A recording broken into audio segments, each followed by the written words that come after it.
এই দেখো এখানে কতগুলো পাবদা মাছ ভেজে রেখেছি, আর এই যে এখানে এই দুটো পাবদা মাছ ভাজলাম। এবার এই দুটো তুলে নিলেই আমার সব মাছগুলো ভাজা হয়ে গেছে, সব মাছগুলো ভেজে নিয়েছি। এবার এখন এর মধ্যে তোমার সর্ষে বাটা আর নুন হলুদ দিয়ে দিয়েছি।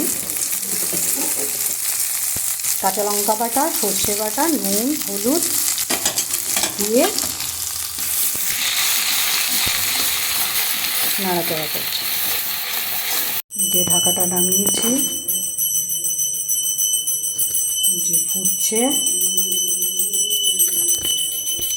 এবার মাছগুলো সব ছেড়ে দিচ্ছি।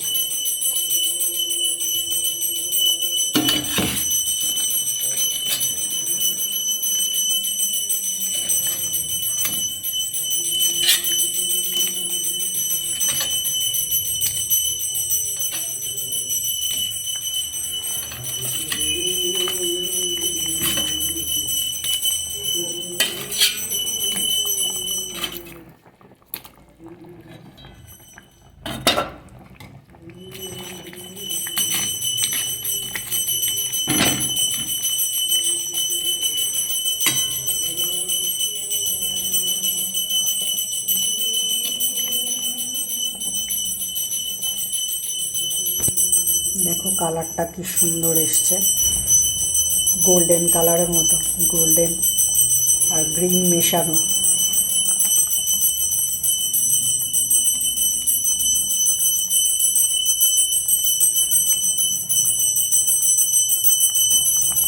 ব্যাস, এবার আমি পাবদা মাছ নরম হয় তো আর ফোটাবো না, এবার ঢাকা দিয়ে 2 মিনিট রেখে নামিয়ে ফেলবো। ঢাকা দিয়ে দিলাম, অফ করে দিলাম, পরে নামিয়ে নেবো।